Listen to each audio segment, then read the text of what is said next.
Muy buenas tardes a todos. Bienvenidos al cuarto y último día de las jornadas médicas del Hospital Paitilla 2020. Unas jornadas médicas que han sido por los eventos relacionados con la pandemia de COVID-19 muy distintas a las habituales, pero de las cuales creo que hemos aprendido bastante y hemos aprendido algunas otras cosas que probablemente nos van a servir para el futuro en cuanto a la utilización de la tecnología para estos eventos. Hoy tenemos dos conferencias. Quiero hacer una aclaración debido a razones de agenda y razones personales. El doctor Robert Covedú, que iba a dar la primera conferencia sobre cardiología estructural, cardiología de daño estructural y reparación de daño estructural cardíaco, no va a poder acompañarnos, pero en su lugar nos va a acompañar el doctor Jaime Hernández Monfort. El doctor Monfort es cardiólogo también del Departamento de Enfermedad Cardíaca Avanzada y Trasplante Cardíaco de la Cleveland Clinic en Weston, en Florida. El doctor Hernández Monfort nos va a dar una interesante conferencia hoy muy relacionada con lo que ha sido el tema de la semana.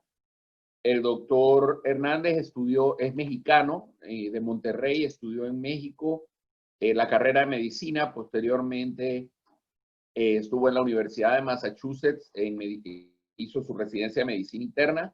Posteriormente hizo un fellowship en el Newark Beth Israel en New Jersey, en medicina cardiovascular, insuficiencia cardíaca y trasplante cardíaco. Y posteriormente hizo un entrenamiento en utilización de ECMO en París, en Francia. El doctor Jaime Hernández Monfort nos va a dictar la conferencia Consideraciones cardiovasculares en el COVID severo. Así que, Jaime, bienvenido a las jornadas y queda al mando del micrófono. Muchas gracias, Daniel, y muchísimas gracias por invitarnos a nombre del doctor Covedú y de todo el equipo de aquí de la Cleveland Clinic en Weston. Es un gran honor para nosotros participar con ustedes. Daniel, ¿me escuchas bien?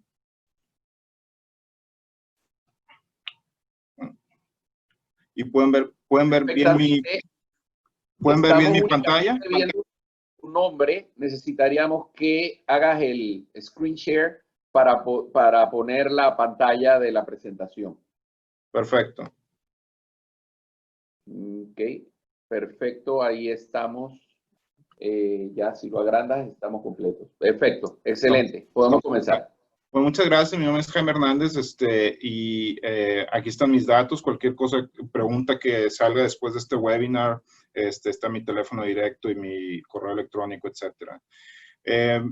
Nuestra misión en la Cleveland Clinic es tratar de ayudar a las personas gravemente enfermas, investigar sus problemas y después de eso incrementar la educación en aquellos que sirven a estos pacientes. Ha sido revitalizada después de COVID. En el servicio de cardiología hemos hecho múltiples esfuerzos como las jornadas que ustedes están haciendo para tratar de aproximar un poco a los clínicos y a la línea de frente que está cuidando a estos pacientes con diferentes mecanismos. Y uno de los mecanismos que tuvimos que conformar en este contexto fue hacer un grupo de trabajo para COVID severo, en donde teníamos intensivistas, cardiólogos, anestesiólogos y demás servicios, incluyendo servicios paliativos, de ética, para tratar de generar esa coordinación multidisciplinaria que esta enfermedad necesita. sobre todo que es una enfermedad desconocida, sobre todo que es una enfermedad donde hay muchos estudios nuevos, la interpretación de esos estudios y de esas terapéuticas es necesario tener ese equipo de trabajo constante. Y bueno, eso yo creo que nos ha ayudado también a servir a los pacientes que no tienen COVID, que también tienen enfermedades cardíacas avanzadas, y hemos hecho algunas transiciones de ser un grupo de trabajo dedicado a COVID-19 a un grupo de trabajo dedicado a enfermedades cardíacas y pulmonares avanzadas, y eso ha sido uno de los aspectos positivos de la pandemia. Lo que están ustedes haciendo de tratar de generar educación a través de este tipo de sistemas, yo creo que es fantástico, yo creo que es la nueva normalidad y de verdad los felicito y también agradecidos de que podamos estar aquí con ustedes. Una de las situaciones que tratamos de generar a través de este grupo de trabajo multidisciplinario es tener un contexto de percepción y comprensión y a la misma vez una proyección del futuro. Entonces, este grupo de trabajo dedicado inicialmente a la pandemia se dedicaba a revisar los pacientes que estaban hospitalizados con COVID-19, que tenían datos de severidad, y anticipar de alguna forma quién pudiera utilizar terapias más robustas, ya sea ventilación mecánica, ya sea ECMO. Y bueno, eso nos ayudó a crear toda esta serie de mecanismos para poder anticipar que hubiera capacidad hospitalaria, para que hubiera un contexto de poder entender qué pacientes serían candidatos o no y, bueno, unir a un equipo que antes de la pandemia trabajaba juntos, pero no enfocados a una sola enfermedad. Entonces, tener esta posibilidad de dedicar todo un equipo multidisciplinario a una sola enfermedad también ha sido una forma de tratar de comprender un contexto a otro nivel de lo que llamamos equipo de equipos, simplemente tratar de enfocar todos nuestros esfuerzos a un solo paciente. La verdad es que ha sido 4 o 5 meses distintos. Esto sería un lunes en la tarde donde este pasillo casi siempre está lleno, está activo. Hay pacientes, hay doctores y ahora, sobre todo cuando hubo el lockdown, encontramos al hospital básicamente vacío. Solo había pacientes, doctores que necesariamente debían de estar aquí.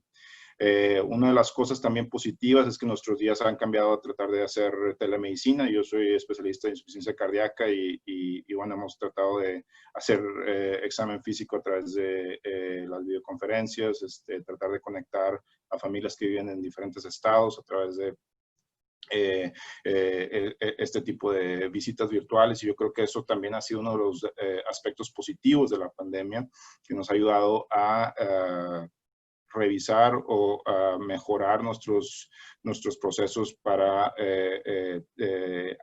aumentar el alcance a otros pacientes que no necesariamente viven cerca de Weston. Y obviamente pues, esto abre una ventana hacia el mundo, hacia otros estados y también con gusto estamos muy contentos de poder recibir pacientes de otros países de las Américas.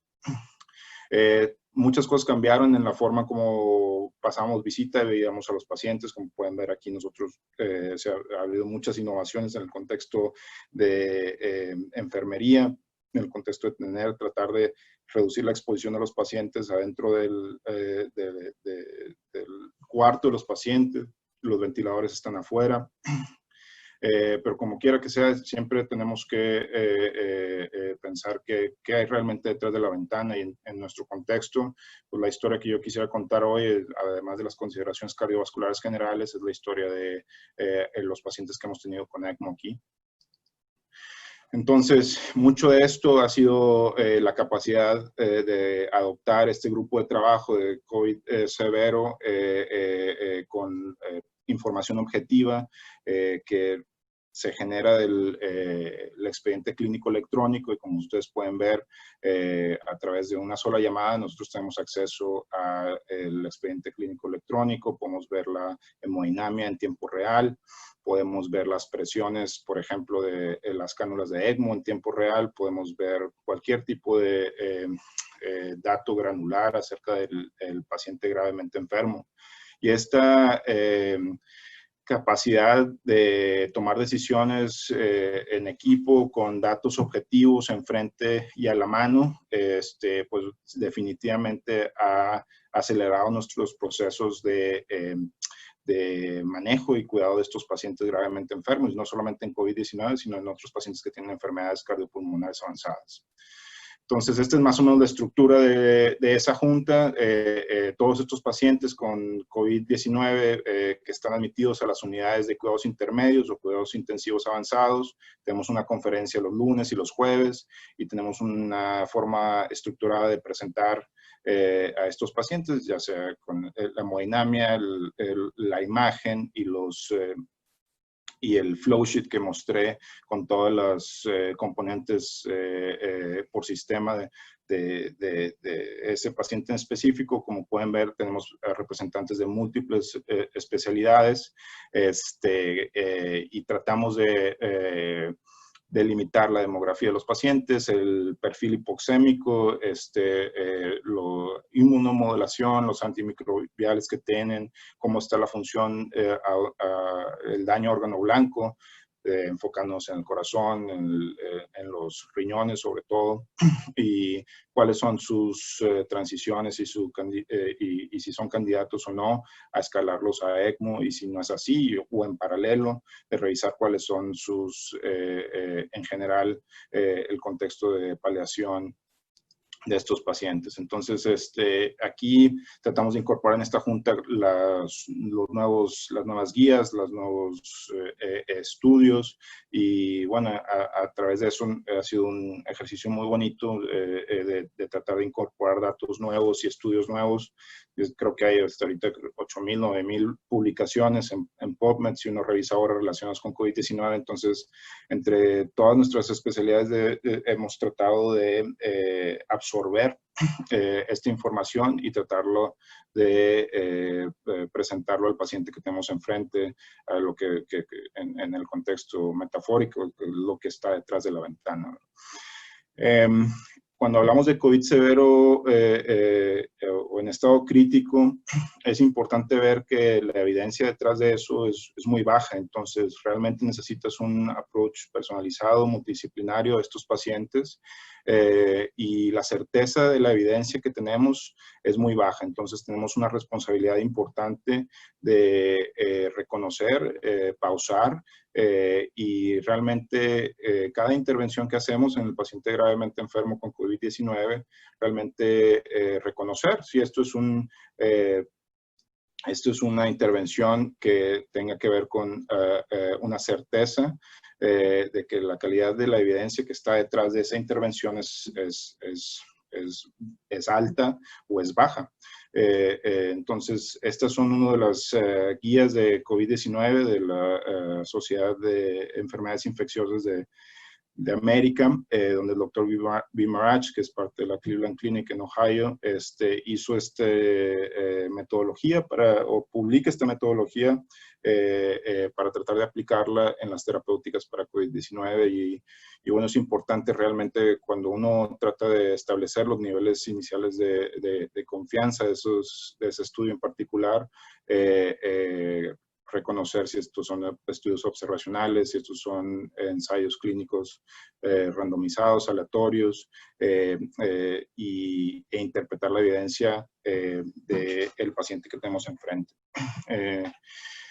La otra situación, y esto es muy importante, cómo podemos interpretar estos niveles de confianza en evidencia, sobre todo en el cuidado cardiovascular de los pacientes. Ahora, bueno, eso es nada más como una introducción de qué es lo que estamos haciendo en COVID severo. Ahora voy a hablar un poquito de temas más de patofisiología. para poder entender cuáles son el futuro o el presente de los ensayos clínicos que tenemos en el pipeline. Y bueno, cuando pensamos en una infección respiratoria por un virus, es importante que reconozcamos que las interacciones con el sistema cardiovascular pueden ser de forma directa, que el virus está realmente teniendo el corazón como un objetivo blanco, o que son secundarias a lo que ocurre en estos pacientes que tienen comorbilidades o enfermedad cardiovascular preexistente, donde la infección per se va a aumentar la demanda metabólica, va a disminuir la reserva miocárdica, y la manifestación de eso puede ser un electrocardiograma normal o una alteración en las enzimas cardíacas anormales. Entonces, tratar de diferenciar estas dos situaciones desde el punto de vista de daño directo al miocardio o daño secundario en base a la enfermedad es muy importante. Es difícil porque no estamos haciendo biopsias rutinarias en estos pacientes que tienen troponinas elevadas después de COVID, de ser positivos por COVID. Entonces, mucho de lo que está saliendo ahora en cuanto a estudios es tratar de no nada más hacer estudios de patología o de autopsia, sino que realmente tratar de buscar la forma en cómo discernir entre daño primario o secundario, tal vez inclusive con biopsia endomiocárdica en los pacientes que tienen manifestaciones severas como miocarditis. La otra situación es que el curso de la enfermedad de COVID tiene varias fases, que me imagino que se han de haber hablado en distintos otros pláticas, pero es una enfermedad inmunovascular, inmunotrombótica, y que tiene un curso temporal interesante, donde empieza la infección inicial, una respuesta viral importante, donde las manifestaciones son predominantemente pulmonares, pero después hacen una transición hacia una fase de hiperinflamación, en donde los fenotipos son muy distintos. Pueden ser fenotipos donde se afecte aún más el tema pulmonar, pero donde otros órganos también pueden ser afectados, ya sea el corazón, los riñones, el tema neurológico también, en base a esta fase de hiperinflamación. Y esto fue uno de los primeros estudios, o bueno, proposiciones de la patofisiología de esta enfermedad. Y creo que ahora que entendemos que esta es definitivamente una patología inmunotrombótica, la vasculatura, el endotelio, empiezan a ser objetivos terapéuticos de los ensayos subsecuentes clínicos que se vienen, y también obviamente tratar de reducir la inflamación como una de las estrategias principales para el tratamiento de estos pacientes gravemente enfermos. Esto obviamente cuando lo tratamos de trasladar hacia el corazón o el miocardio, bueno, vemos que hay muchísimas ramificaciones, sobre todo otra vez entendiendo que hay pacientes que sabemos que están en riesgo, que tienen enfermedades cardiovasculares preexistentes, pero que también puede causar daño al miocardio directo. Y esta tormenta de citoquinas, como podemos ver, hay múltiples factores involucrados, ya sea en pacientes que tienen enfermedad macrovascular preexistente o en pacientes que no tienen ninguna enfermedad preexistente, pero que tienen una lesión miocárdica por inflamación. Yo creo que una de las preguntas fundamentales es tratar de ver si esta inflamación causa un daño directo al miocardio, como por ejemplo en el caso de una miocarditis fulminante, donde el miocardio o el daño al miocardio es quizás no o difícilmente reversible, a comparación de un daño miocárdico secundario, en donde tal vez la reversibilidad de estos pacientes sea mucho más fácil. Entonces, esto es importante nada más como para ver lo poco que todavía entendemos de esta enfermedad. La clave en el futuro será entender estos diferentes fenotipos de daño miocárdico, entender que las miocarditis por COVID no son todas iguales, y inclusive tal vez no sea el órgano principalmente afectado, y más que todo las manifestaciones cardiovasculares son en pacientes que están en riesgo y que tienen enfermedad endotelial, microvascular o macrovascular preexistente. Y en este contexto, obviamente, en nuestro centro hemos tratado de adoptar los mecanismos para tratar de cuidar mejor a estos pacientes, y como un centro que atiende a infarto agudo, hemos tenido pocos, pero algunos casos de infarto con elevación del ST que han pasado a tener una prueba de COVID positiva, y que no hemos estado en una situación en donde hayamos tenido que cambiar la normatividad de hacer una angioplastía primaria, pero como quiera, como se puede ver en este algoritmo que viene de nuestros colegas de la Universidad de Miami, es importante tratar de clasificar a estos pacientes en el riesgo y el beneficio que tendrían en cuanto a revascularización. Como se puede ver aquí, lo que ellos comentan es tratar de identificar si estos pacientes tienen un infarto, por ejemplo, anterior, están hipotensos, están con arritmias severas y tienen una presentación tardía.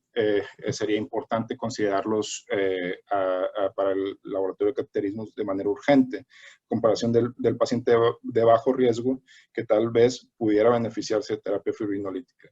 Nosotros no hemos tenido que dicotomizar estos pacientes aún.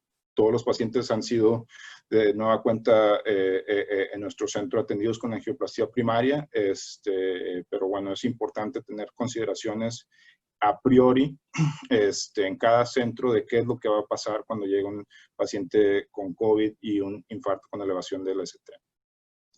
También ha habido presentaciones muy diferentes. Este video no se está mostrando ahorita, pero es un paciente de miocarditis fulminante. Se puede ver, las redes sociales ahora han sido nuestra ventana para pedir ayuda. Como se puede ver aquí, hay una cardióloga de Chicago, donde trata de presentar a una señora con choque cardiogénico rápidamente progresivo, en ECMO, en Impella, con lo que pareciera ser que es una miocarditis fulminante.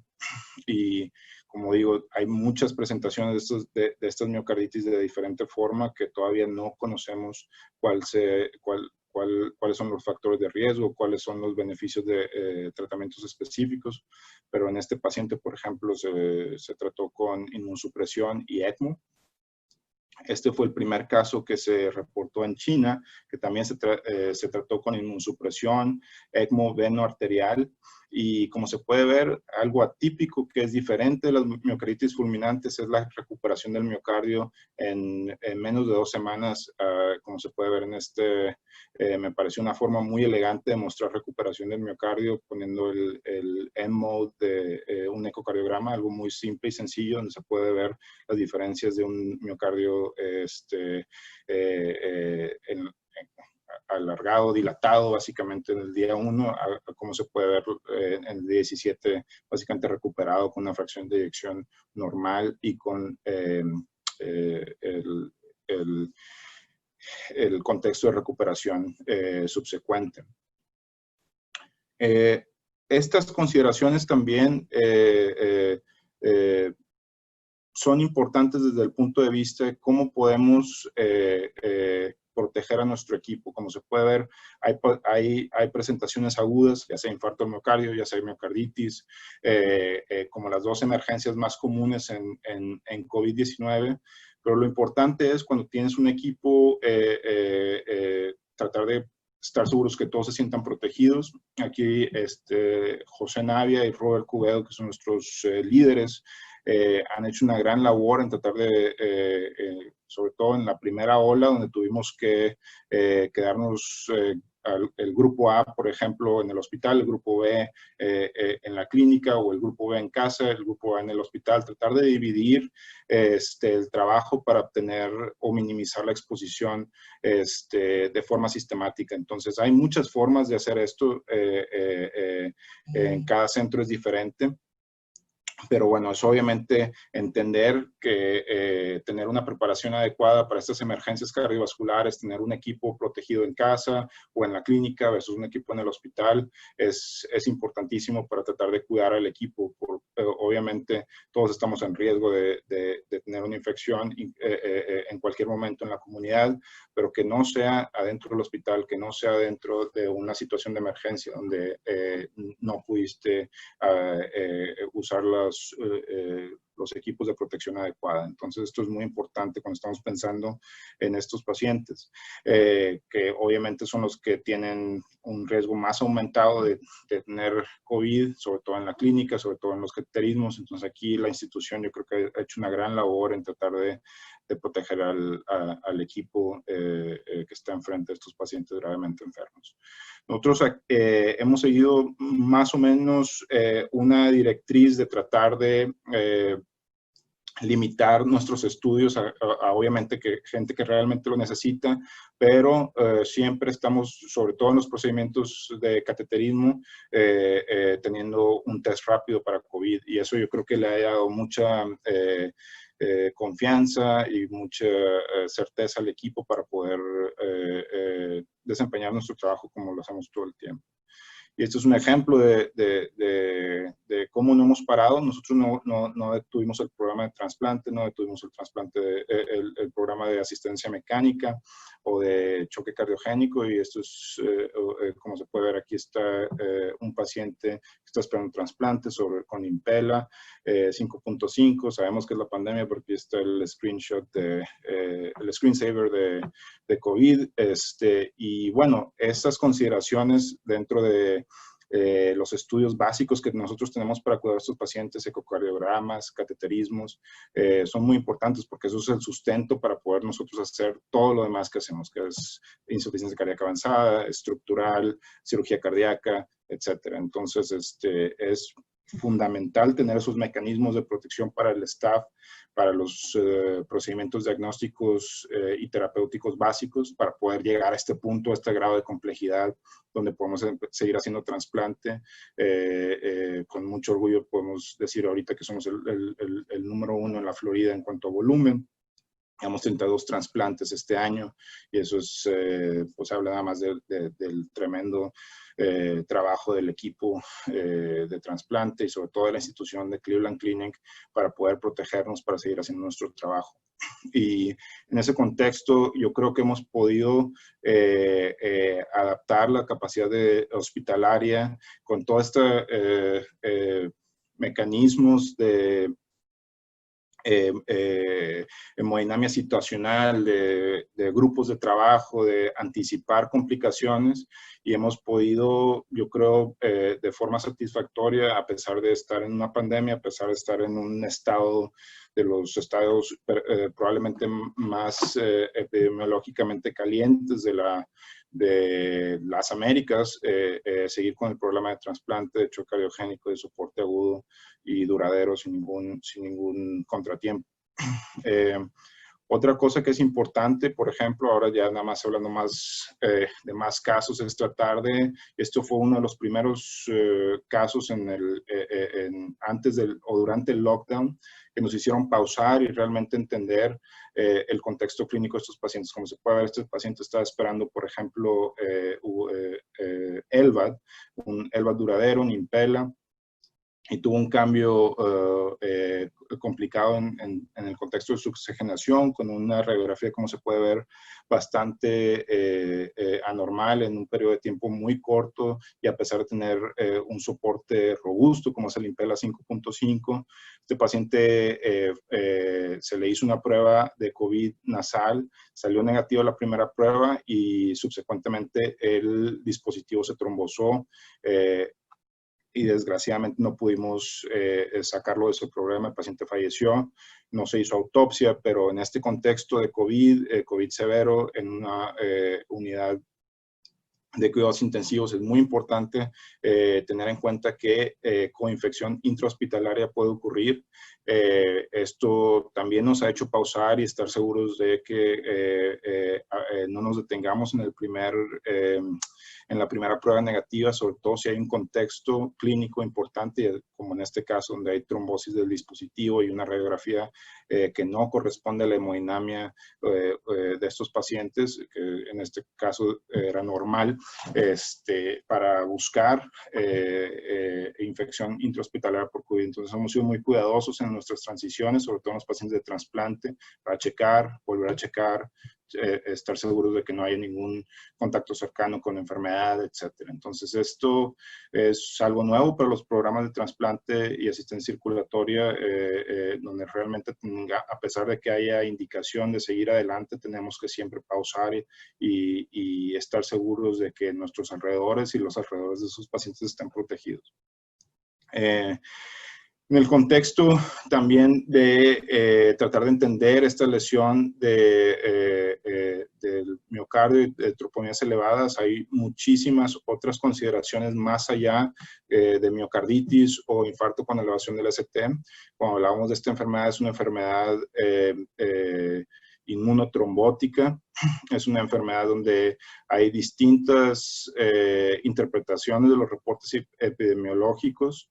Y, por ejemplo, en estos pacientes donde tenemos lesión, en este paciente que tuvo COVID severo, como se puede ver, un dímero D muy elevado, ferritina muy elevada, y a pesar de los días también troponías elevadas, y después hay una disminución de estos factores inflamatorios.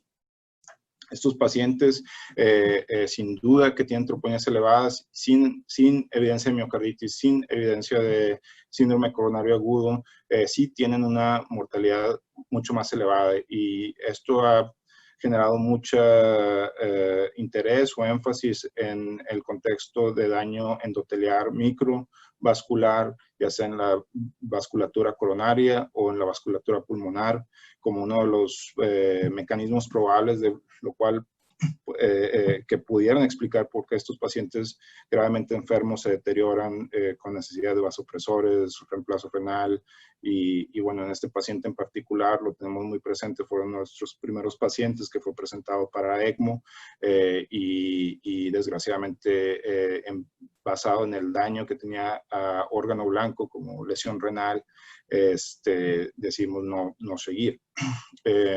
Entonces, nada más para ya acabar, hay múltiples mecanismos probables de troponinas elevadas. Sabemos que las troponinas elevadas no es algo bueno en estos pacientes, pero también habría que tratar de entender o comprender un poquito mejor cuál es la razón detrás de ese daño endotelial, y yo creo que los registros, yo creo que los ensayos clínicos que se vienen tratando de estudiar el tema de citoquinas, de hacer miocarditis en pacientes con síndrome coronario agudo o microangiopatía, va a ayudar bastante para tratar de desenramar esta situación que parece ser hasta el momento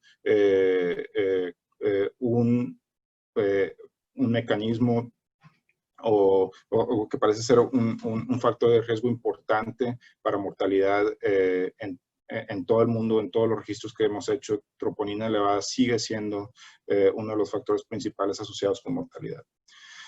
Y bueno, esto nada más para repetir, el endotelio, sabemos que está afectado por el SARS-CoV-2 y el virus directamente afecta el endotelio. Entonces esto en todos los tramos microvasculares, inclusive, por ejemplo, este es un diagrama anterior a COVID, no se hizo a raíz de COVID, pero sabemos que el daño en el endotelio está asociado a ARDS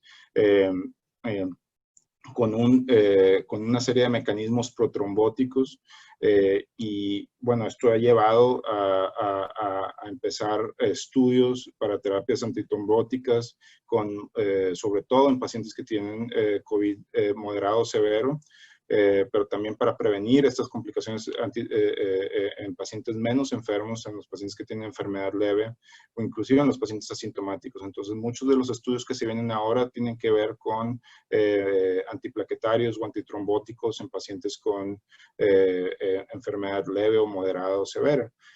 Todavía no hay ninguna recomendación o nivel de evidencia de certeza alta que nos indique que debemos de hacer esto sistemáticamente. Nosotros tratamos de, por ejemplo, usar en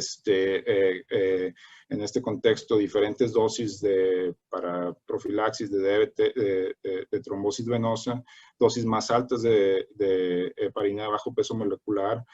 Tratamos de estirar lo más que podemos esas dosis, pero todavía no no tenemos la certeza científica de que tengamos que anticoagular de manera sistemática a los pacientes con COVID severo para prevenir estas complicaciones trombóticas que pueden ser venosas, arteriales, y que probablemente sean una de las razones por las cuales pacientes que no tienen síndrome coronario agudo, que no tienen una miocarditis, siguen teniendo troponías elevadas y siguen teniendo datos o marcadores de peor pronóstico. Lo que sí es importante es tratar de tener mecanismos para entender por qué estos marcadores inflamatorios y vasculares están elevados. El clásico es el dímero D. Entonces, en muchos centros, como nosotros estamos tratando de usar de manera rutinaria el ultrasonido en nuestros intensivistas para tratar de excluir trombos mayores en la circulación venosa, para tratar de excluir afectación miocárdica, y eso se puede hacer ahora de forma muy sencilla con el ultrasonido que se puede conectar al teléfono o de estos ultrasonidos que son portátiles. Muchísimos grupos de trabajo que están tratando de buscar respuestas a este contexto trombótico o inmunotrombótico en estos pacientes. Muchísimo debate en cuanto al tema de trombos microvasculares en las series de autopsia. Pero como digo, yo creo que, como lo decíamos anteriormente, es importante tener estudios en tiempo real en los pacientes vivos para realmente tener un poquito más de datos que nos expliquen de manera más granular cuál es la razón por la cual esos pacientes tienen troponías elevadas. Igualmente hay distintos fenotipos que tienen que ver con la capacidad o el reservorio pulmonar, que me imagino que se ha de haber hablado en otras pláticas. Hay muchísimo interés en ECMO. Esta es una diapositiva viejita. Yo creo que es que los 800 pacientes que hace un mes estaban en ECMO ahora han subido exponencialmente, sobre todo en Europa y en las Américas. La guía de ECMO para COVID severo está hecha por ELSO y se puede ver aquí. Nosotros tenemos criterios muy estrictos para poder ver pacientes en ECMO. Y hasta ahorita hemos puesto a 5 pacientes en soporte veno-venoso. Es importante, sobre todo en regiones pequeñas o en regiones donde no se tiene el recurso de ECMO a la mano, saber, sobre todo en un contexto de una pandemia, cuáles son las capacidades de cada hospital, sobre todo cuando se llena un hospital, tratar de tener una derivación a otro hospital de una forma mucho más fácil, y eso es lo que estamos tratando de desarrollar a través de la Florida con otros grupos de trabajo. En general, los criterios de ECMO de nosotros han sido menor de 65 años y daño a un solo órgano, en este caso los pulmones, con todas las otras contraindicaciones que eso se refiere. Sí hemos hecho ECMO móvil, como se puede ver aquí. El primer caso de nosotros fue un ECMO móvil, en un paciente que estuvo 21 días en soporte, en total 26 días en ventilación mecánica y casi 40 días de hospitalización, que eso va acorde básicamente a lo que está pasando en todo el mundo, en donde son periodos prolongados de ECMO, hospitalizaciones prolongadas, y eso es importante cuando un programa quiere empezar a hacer ECMO, tener reconocido en el contexto de su sistema hospitalario que estos pacientes van a necesitar mucho trabajo, hospitalizaciones prolongadas, y bueno, esto nada más son los datos generales de este paciente, lo que le dimos en ese contexto. Todavía hidroxicloroquina era uno de los medicamentos recomendados. Tenemos remdesivir, tocilizumab, esos son sus hallazgos radiográficos e inflamatorios. Se puede ver ese spike hiperinflamatorio con el dímero D, y después como una muestre mejoría, esos marcadores inflamatorios bajan. Múltiples consideraciones más allá del tema respiratorio, hematológico, gastrointestinal, de movilización, que es importante tener en estos pacientes. Este es el paciente que pudimos atender, que le ha ido muy bien, básicamente regresando a su vida normal. Eso es básicamente una semana después de hospitalización en ECMO. Entonces, ya para concluir, nosotros estamos adaptándonos a la nueva normalidad. Estamos, desde el punto de vista del programa de insuficiencia cardíaca, tratando de regionalizar el cuidado de estos pacientes gravemente enfermos, utilizando la experiencia de COVID hacia un grupo de enfermedades cardiopulmonares avanzadas. Estamos tratando de adaptar esta tecnología para crear o enaltecer el contexto de equipos. Y estamos muy orgullosos del trabajo que hemos hecho aquí con un apoyo tremendo de nuestra administración, del doctor Blandón, del doctor Kirch, del doctor Mihailovich y ahora del doctor Barsum y ahora del doctor Ayenori. Y desde el punto de vista de cardíaco, pues tenemos un gran apoyo de José Navia y de Robert Cubedo. Para mí es un gran honor sustituirlo. Obviamente estaban esperando probablemente a Robert. Estoy seguro que él les dará su plática estructural, siendo un experto. Pero bueno, la idea o el mensaje que quisiera transmitir aquí es que todavía falta mucho por recorrer en el camino de entender mejor el corazón en COVID. Y lo más importante en estos pacientes probablemente sea el manejo multidisciplinario, crear esos mecanismos para hacer equipo en base a los equipos que ya tenemos existentes en el hospital. Y bueno, ahora que tenemos este contexto de nueva normalidad y tenemos la posibilidad de conectar con el mundo a través de este tipo de jornadas o desde la tecnología, siempre estamos a la orden. Nosotros estamos muy contentos de estar aquí con ustedes, de apoyarlos en lo que necesiten. Estos son nuestros teléfonos, nuestros contactos y obviamente cualquier pregunta o duda que tengan, con mucho gusto estamos para servirlos. Solo quites el mute y póngale. Ok, ¿y dónde está mi video? Ok, bueno, muchísimas gracias, Jaime. La verdad, excelente revisión sobre el manejo de pacientes graves en el contexto de esta situación tan particular que nos ha tocado vivir, que sin duda va a ser la gran anécdota de nuestras carreras profesionales.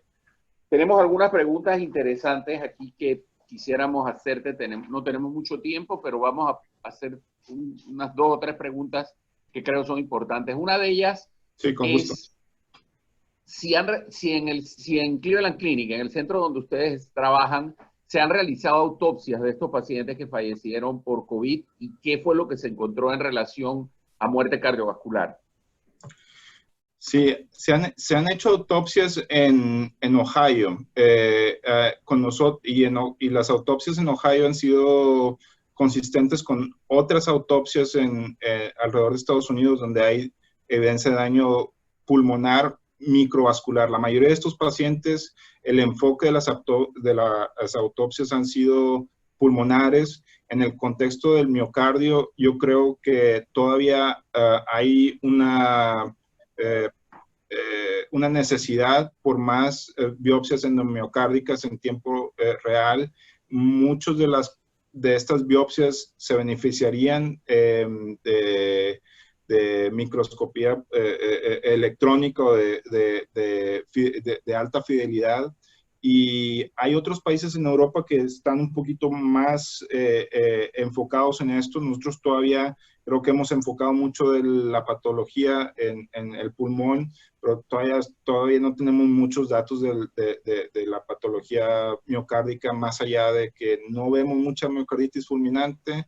Estamos viendo más edema, más allá de daño miocárdico específico, pero no nos hemos ido al endotelio para ver si el endotelio microvascular está afectado por el virus. No nos hemos dado todavía ese brinco. Hemos tenido varios casos, sobre todo en Ohio, donde ha sido miocarditis severa, donde los pacientes han sido biopsiados y se recuperan rápidamente, y eso es lo que nos ha llevado a pensar que no es la típica miocarditis viral o fulminante que vemos, por ejemplo, con influenza a veces. Ok, otra pregunta, otra pregunta relacionada en ese sentido es que una de las cosas que se ha venido describiendo son los pacientes que mueren súbitamente. Los pacientes que le hacen un diagnóstico de COVID no están teóricamente tan graves y el paciente repentinamente tiene una muerte súbita y no era un paciente que tenía un antecedente de cardiopatía isquémica o de algo más. ¿Qué explicación han encontrado para eso? Sí, yo creo que en la patología pulmonar, varias series, hablando de nada más patología microscópica, pero trombos macroscópicos, hay mucho interés en los estudios que se vienen ahora. Por ejemplo, ahorita tenemos una llamada para hablar de un estudio del NIH para prevenir complicaciones trombóticas. Muchos de estos pacientes de muerte súbita, probablemente la fisiología o la patofisiología sean relacionados con trombosis venosa y tromboembolia pulmonar. Nosotros hemos visto muchos más casos de pacientes con tromboembolia pulmonar subaguda, trombos en tránsito.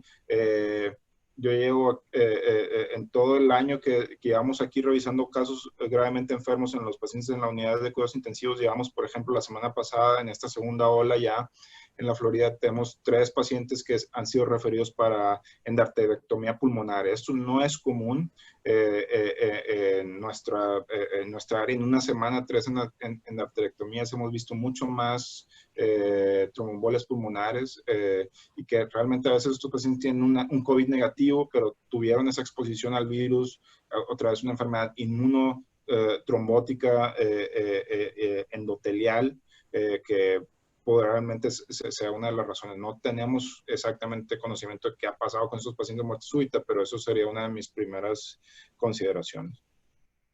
Ok, bueno, muchísimas gracias, Jaime. Por razones de tiempo, tenemos que seguir con la próxima conferencia. Ha sido muy interesante y es una apertura a un mundo nuevo. Nosotros no contamos con estas facilidades en nuestras instalaciones y la verdad que es muy interesante poder ver lo que se está haciendo en centros como el de ustedes. Así que te agradezco muchísimo la participación y esperemos vernos en el futuro personalmente. Sí, claro que sí. Aquí tienen su casa y realmente muy, muy agradecido con la invitación. Saludos, Daniel, y a todo tu equipo. Hasta luego. Adiós, Jaime. Bye. Ahora, la otra. ¿Se conectan ellos? Voy adelantando la presentación. Hola, doctor Pichel. ¿Me oye? Sí. Sí, hola, buenas tardes. Soy Leo Pozuelo. No sé si el vídeo me permite ahora. Sí, ahora yo creo que va a arrancar.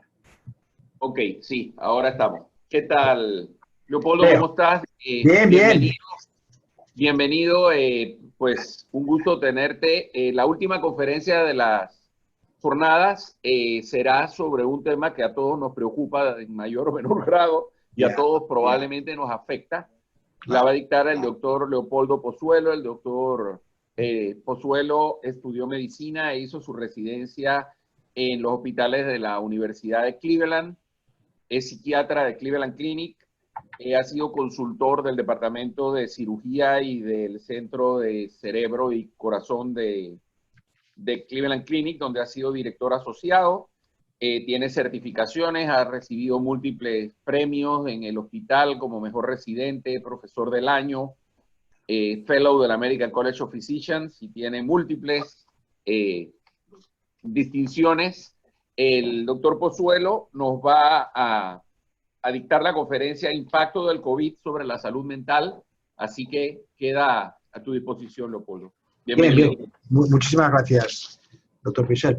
Voy a compartir ahora la pantalla. Me dicen ustedes si la pueden ver.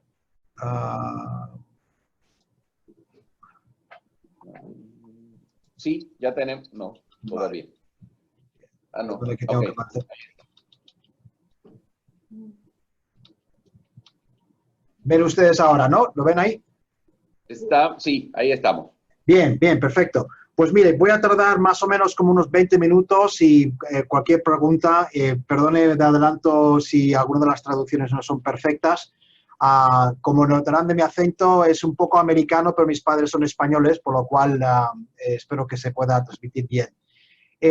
Mire, nosotros aquí en la Cleveland Clinic hemos trabajado el tema de la salud mental lo mejor que hemos podido. Sin duda es un componente muy importante de la pandemia y bueno, pues vamos a enseñarles un poco lo que hemos aprendido y a la misma vez a saber y aprender de vosotros que también lo estáis atajando.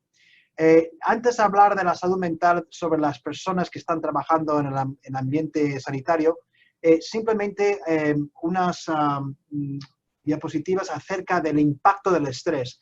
No sé si mi colega Jaime Hernández habló de Takotsubo, pero este fue una publicación reciente aquí en julio acerca de series de pacientes que ingresaron a la Cleveland Clinic con síndrome de insuficiencia cardíaca aguda, que luego se determinaron que eran pues un stress cardiomyopathy, ¿no? El efecto Takotsubo. Y entonces lo que se ve que en el periodo de marzo-abril de este año, comparado con los mismos periodos anteriores, ha habido una incidencia mayor del Takotsubo en proporción. Y eso se puede atribuir al estrés que está viviendo la sociedad.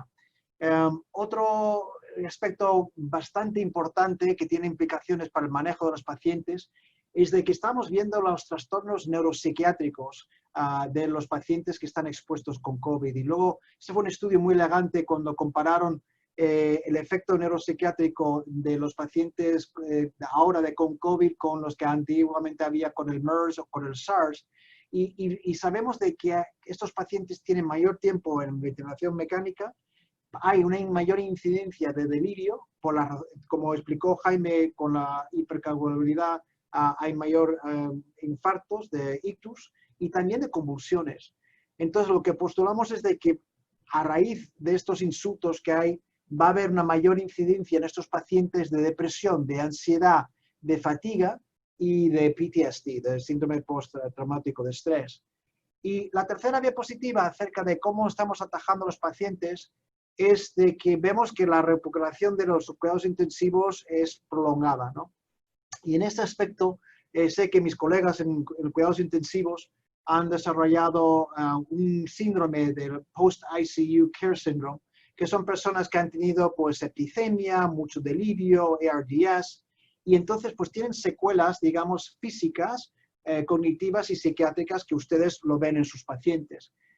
La parte de la derecha es un poco de cómo estamos atajando a esos pacientes. Entonces, mis colegas en el Instituto Respiratorio aquí de la Cleveland Clinic, como otros centros médicos, han desarrollado unas clínicas multidisciplinarias que a 2, 4, 6 semanas del paciente salir de cuidados intensivos, lo que hacen es que les ven un día donde de la mañana a la tarde se les evalúa por parte del intensivista, de pulmonar, de terapia física, se le hace también un asesoramiento de médico, de medicamentos, y se le hacen unas pruebas cognitivas, y nosotros, el departamento de psiquiatría, también les vemos. Y lo interesante ha sido de que hemos visto que ha habido incidencia de ansiedad y de cierto estrés postraumático, haber estado con algunos conocimientos de que estaba en la unidad, pesadillas, sueños, pero verdaderamente los pacientes que estamos viendo ahora que han salido de COVID están muy acentuados y estamos viendo un mayor incidencia del estrés postraumático en estos pacientes, que yo creo que nos da pauta para trabajarlos mejor porque es un proceso crónico. Entonces, con estas 3 diapositivas de background, vamos a ver entonces cómo afecta, digamos, un evento como la pandemia acerca de la salud mental. Esta es una diapositiva de un colega psiquiatra, Joshua Morgenstein, que muy amable de dejarlos usar. Y él ha escrito mucho acerca de disaster psychiatry, ¿no? Digamos, de cómo es la salud psiquiátrica, psicológica en pandemias, en desastres naturales. Y entonces, si quieres ver las reacciones que se pueden ver, siempre hay las reacciones de distrés que afectan el sueño, afectan a la habilidad de concentrarse, También en momentos como una pandemia hay comportamientos que se pueden ser nocivos, que por ejemplo más alcohol, el fumar, el menos ejercicio. Puede haber un aumento de trastornos psiquiátricos que ya existían en el paciente y eso hay que contraponerlo contra la capacidad que tenga este individuo de resiliencia, ¿no? de cómo puede atajar, cómo puede responder. Y este balance es continuo. Es una manera un poco de encajar cómo el individuo en diferentes circunstancias sobrevive psicológicamente. Los primeros estudios que salieron de la pandemia fueron obviamente de la China. Este fue un estudio que se publicó rápidamente, fíjese, en marzo, y era un estudio que hicieron acerca de las personas que estaban trabajando en los hospitales en la China. Era todo personal médico. Y entonces lo que hicieron fue, en un momento concreto, les daban unas escalas de depresión, de ansiedad, de insomnio y de estrés. Y lo que vieron es de que había una mayor incidencia de todos esos 4 parámetros en las mujeres del trabajo sanitario, enfermeras concretamente, y además las personas que estaban precisamente en las zonas más afectadas, que en este momento eran la provincia y los hospitales de Wuhan. Así que ya nos daban un poco de indicios de que esto podía tener secuelas. Ha habido mucho en los últimos meses, 3-4 meses, enfocándose en la salud mental de los que trabajan en el hospital, ¿no?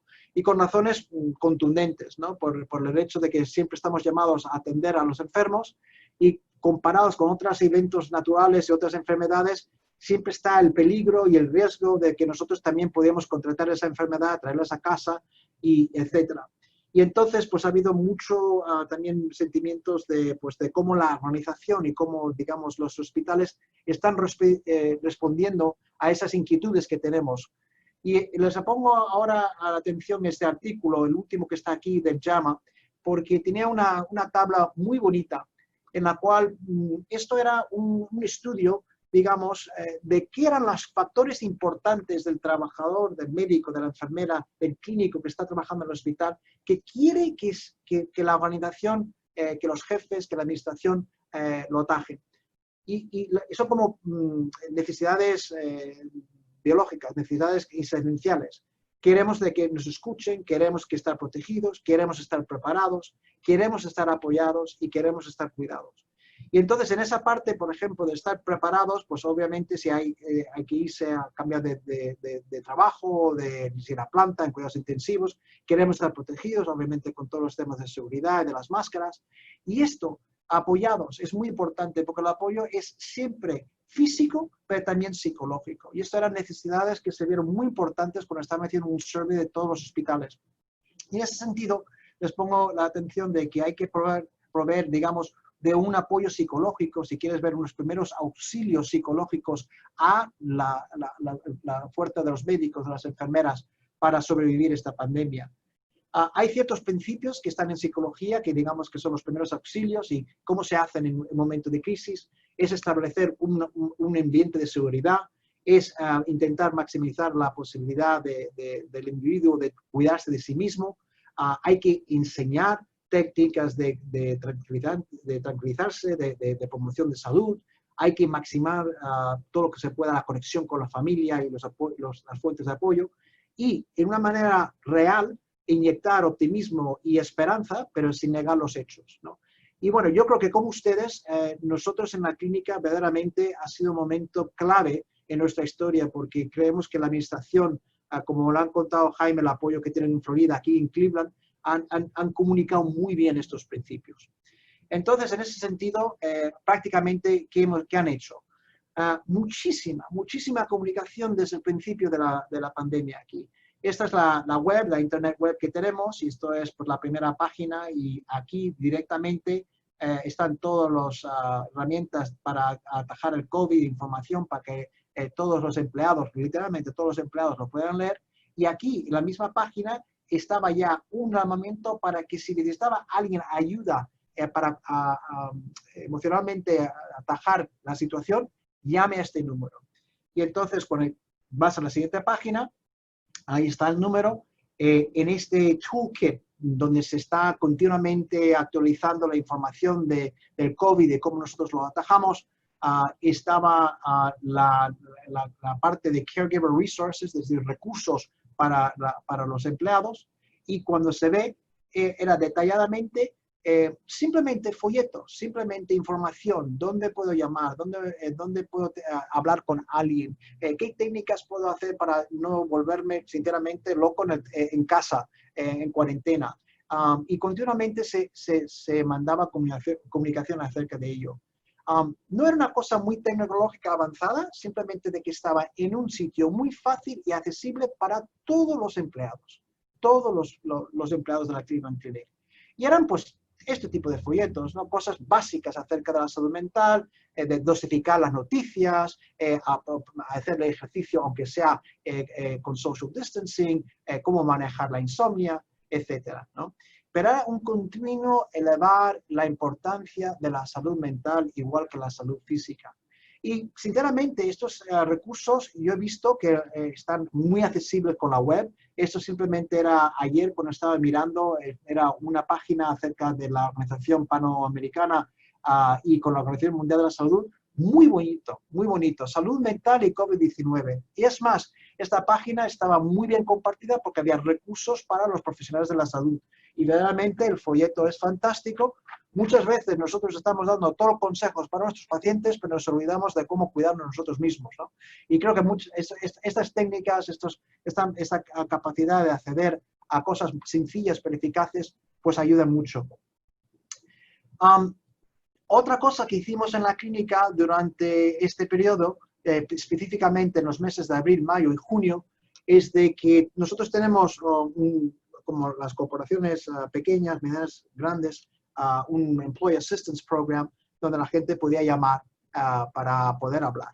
Y era de manera anónima, podían llamar, hacer una cita, quizás antes del trabajo, después del trabajo, y podían hablar con un profesional, normalmente pues un social worker, un counselor, y era una manera anónima de poder hablar de una manera segura de cómo estaba esa persona manejando el estrés de ese momento. Nosotros, en el Departamento de Psiquiatría y Psicología, lo que hicimos fue, todo voluntariamente, montamos un hotline, es decir, una línea directa que estaba abierta 24 horas al día, 7 días a la semana, para los empleados aquí en Ohio. La idea era de que si había una enfermera que estaba trabajando en urgencias o en cuidados intensivos y que hubiera visto una persona joven, pues desgraciadamente morir, o una persona desgraciadamente que estaba en la planta sola porque tuvimos mucho aislamiento de los pacientes, no podían visitar a los familiares y que estaba, pues eso, se quitaba todo el gown y la máscara y empezaba a llorar, ¿no? Pues que ese servicio estaba para ella ahí mismo, ¿no? O quizá cuando volviera a casa o antes de venir al trabajo. Nos dimos cuenta de que era bastante útil, sobre todo al principio cuando había mucha incertidumbre de cómo iba la pandemia aquí en Ohio. Y verdaderamente fue también satisfactorio, muy satisfactorio para las personas que estaban dando esas ayudas. La otra parte es de que nosotros, el Departamento de Psiquiatría y Psicología, nos unimos y entonces, claro, obviamente con la técnica de virtual visits, pudimos hacer las citas a través, pues sinceramente, a través del teléfono y nos hicimos un esfuerzo en tener citas asequibles para ellos, ¿no?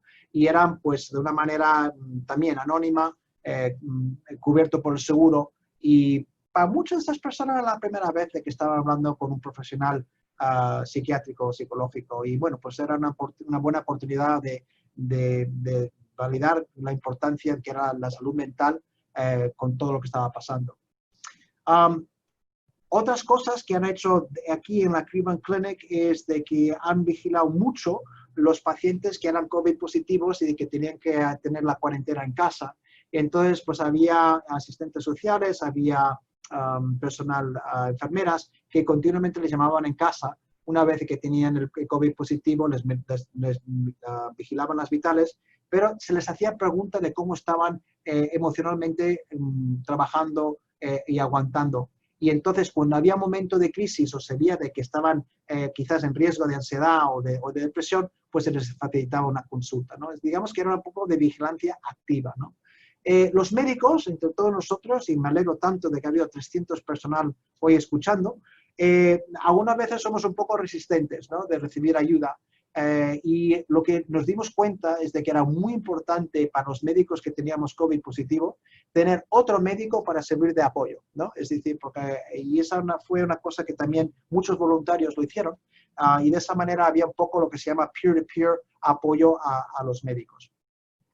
Las enfermeras, que llaman mucho del trabajo con estos pacientes y horas muy largas, se les provieron de estaciones de comida o de agua o de algún regalito, cosas muy pequeñas pero significativas durante el día. Y estos que llaman Comfort Care Stations estaban por todo el campus, en las unidades de cuidados intensivos, en las plantas de los ancianos.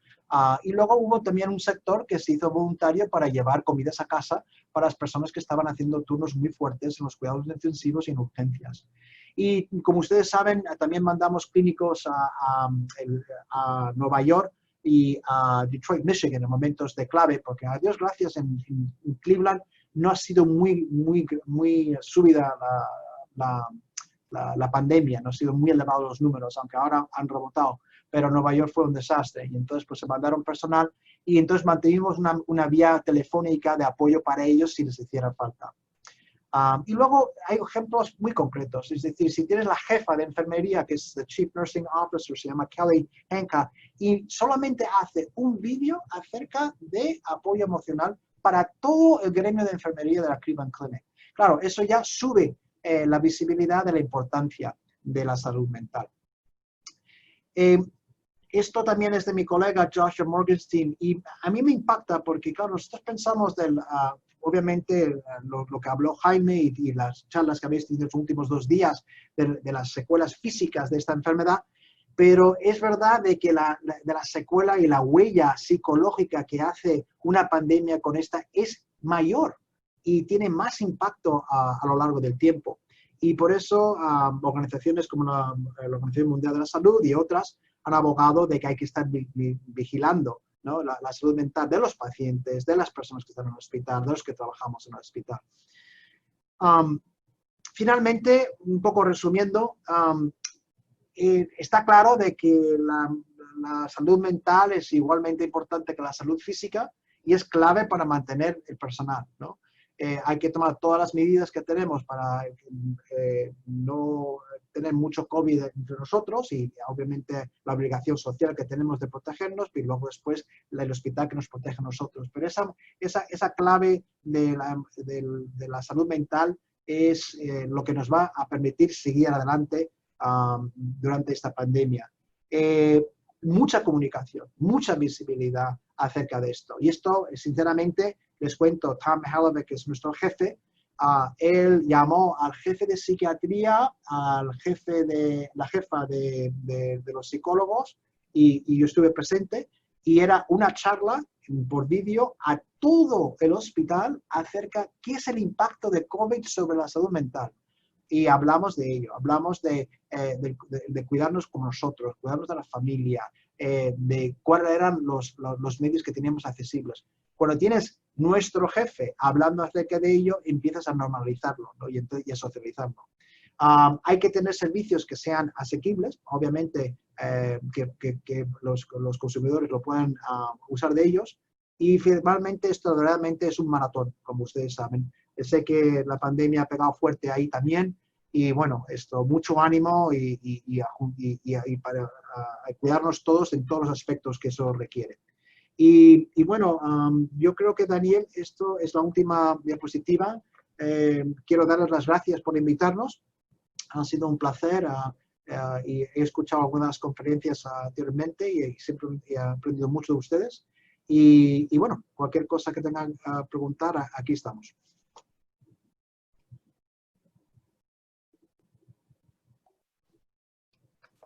¿Una pregunta? Ya voy. Cannot start video because the host stopped you. Me tienes detenido. Ok, start. ¿Dónde estoy? Ajá, ya. Dígame. Ok, bueno, muchísimas gracias Leo, por la conferencia muy, muy interesante. Este tema del COVID en mayor o menor grado ha afectado a todo el mundo desde el punto de vista físico a algunos, pero desde el punto de vista mental a todos. Claro. El confinamiento, la pérdida de contacto social, principalmente en personas mayores, muchas veces el tener que estar lejos de la familia, etcétera. Tenemos algunas preguntas interesantes. Sí. Una es, si nos pudiera describir un poco, ¿qué han detectado ustedes en el paciente que pasa una o dos semanas en una de estas salas de COVID donde la relación es con un montón de gente llena de máscaras y llena de uniformes?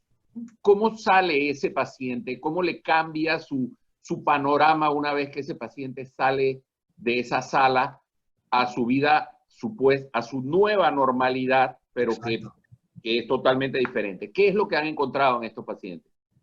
Mire, es buenísima pregunta y estamos aprendiendo acerca de ellos. Yo creo que hay dos campos, ¿no? Obviamente la persona que está en la sala de COVID y que está intubada, pues estas personas cuando salen adelante, claro, tienen una incidencia de delirio y luego además te cuentan ellos los sueños, los sueños que tienen, que no saben si es exactamente la realidad o no. Una de las cosas que han sido muy traumáticas, ha habido muchos pacientes que se acuerdan de que estaban los familiares con pantalla, obviamente los que se acuerdan de ellos, que ha habido discusiones de desconectar el ventilador o de hacer cuidados paliativos. Y entonces los familiares no accedían a ello o pensaban que había una oportunidad. Y claro, cuando ese paciente luego sale de ello y piensa de que ha habido oportunidades, que si no fuera por la familia o por el apoyo de otras personas, que igual no estarían vivos porque pensaban en ese momento 21 días, 22 días en el ventilador y que no iban a salir adelante, estos pacientes los hemos visto en las clínicas y, hombre, hay cierto trauma. Pero lo positivo es de que aunque no ha habido esos contacto físico con las personas cuando estaban en las unidades de COVID, el trabajo de enfermería, el trabajo de los médicos, aún con las máscaras, el cariño, oye, esas relaciones han sido increíbles y verdaderamente en muchos de los casos han sido lo que han podido sacar a esa persona adelante emocionalmente. Y muchos de estos pacientes con las entrevistas te lo agradecen. Dicen, nunca supe lo que era tener esa voz, mismamente ese contacto con los guantes, una persona, te quiero decir. Y verdaderamente ha sido muy emocionante para el equipo médico, para el equipo de enfermería concretamente. Y te das cuenta de que aún así, en esta enfermedad tan grave como es, el contacto humano de alguna manera es tan importante como nunca. Ahora veamos la pregunta al revés. ¿Cuál ha sido esa consecuencia de esos médicos, enfermeras y personal de salud que están en esas mismas salas atendiendo a esos mismos pacientes, cuando esos pacientes bien sea que no salen adelante o bien sea que se recuperan? Por ejemplo, estrés postraumático, ¿qué tanto porcentaje han tenido ustedes de casos diagnosticados de estrés postraumático en este personal? ¿O qué consecuencias han tenido? Uno escucha historias de suicidio, etcétera, pero Exacto, ¿qué han notado? No, exacto, efectivamente. No tenemos todos los datos, pero esas clínicas que tuvimos de abril a junio, hemos cogido datos de depresión, de ansiedad y de estrés postraumático en nuestros empleados. Se piensa que el nivel de estrés postraumático en urgencias, en la gente que trabaja en urgencias es como 13%, de la población es como 5, 6, 7%, en urgencias es 13%. En las personas que están trabajando en cuidados intensivos roza ya el 20%. Por lo cual, lo importante es saber de que puede ser común y hay que tener un monitoreo de los síntomas, ¿no? Es decir, de que hay que hablar acerca de ello. Entonces tienes que enseñar a los jefes de los médicos, a los jefes de enfermerías, cómo detectas los síntomas del estrés postraumático. Cómo, muy importante, hablar acerca de ello, porque los que estamos en los médicos, en las enfermeras, nosotros cuidamos, ¿verdad? Es decir, no, el paciente es el que tiene el problema, yo estoy bien, yo soy fuerte. Pero claro, después de tantos turnos y viendo todo esto. Y lo que hemos aprendido de países como en Europa y como hemos aprendido también en Nueva York, es de que era importantísimo dar recambio, ¿no? Y entonces que era importante cuando se podía hacer un relevo, para que se pudiera manejar mejor la salud física y la salud mental, ¿no? Y entonces, cuando ha habido recursos para hacer eso, se ha hecho eso, se ha hecho un relevo. En parte por eso fueron los médicos de la Cleveland Clinic a Detroit y a Nueva York para hacer relevo de algunos de esos cuidados intensivos. Pero igualmente hay que estar vigilante de cómo nos afecta a nosotros. Ok, otra pregunta que tenemos aquí es con respecto a qué tan frecuente se ha dado, porque ocasionalmente se ve en nuestro país hubo algo al principio, sobre todo, de personal de salud o pacientes que una vez que salen del hospital, aunque ya se hayan recuperado, o el personal de salud, que tengan problemas con la interacción con personas en su medio por el hecho de haber estado en contacto con pacientes y el famoso miedo al contagio. O sea, han tenido muchos casos? ¿Cómo los han manejado? Sí, no, efectivamente, no, buenísima pregunta. No, claro, hay miedo. Miedo muchas veces también es por falta de información, ¿no? Entonces, claro, das la información de lo que sabemos y mira cómo hemos evolucionado conociendo acerca del COVID, ¿no? Nosotros lo hemos atajado de una manera, creo que, el liderazgo de la clínica lo ha hecho muy bien, siempre promoviendo un ambiente de seguridad en la clínica. ¿Sabes? Ese primer auxilio psicológico, safety, seguridad, ¿no?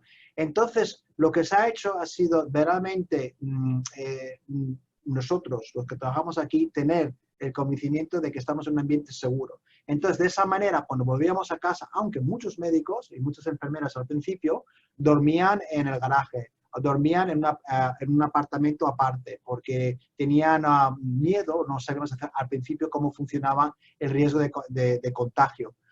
Casos donde había ancianos o una persona inmunodeprimida en casa, pues eso era lógico. Pero con el tiempo, sabiendo de que tenemos un ambiente seguro aquí en la clínica, creo que se ha llevado mejor, Es más, nuestros empleados que tienen COVID, la mayor parte de ellos es porque vienen de la comunidad. Es decir, entonces, por ejemplo, siendo muy real, hubo un momento hace 2 semanas que se relajaron las pautas de confinamiento y la gente es joven, también son nuestras enfermeras. Y entonces fueron a la playa aquí y ¿qué pasa? Dentro de exactamente 2 semanas, pues 15 de ellas estaban enfermas, ¿no? Así que sabemos de que hay que tener precauciones dentro del hospital, pero lógicamente la precaución fuera es más importante. Ok, y por tiempo, la última pregunta. O sea, ustedes nos han presentado los planes que han manejado para el manejo del paciente enfermo y del personal de salud que atiende a esos pacientes enfermos. Pero en la fórmula esta del COVID hay un tercer elemento, que son estos familiares de pacientes que están graves, que no pueden venir a verlos, que muchas veces les toca recibir una llamada donde dice que un familiar falleció. ¿La clínica tiene algún tipo de programa de soporte para esos familiares? Sí.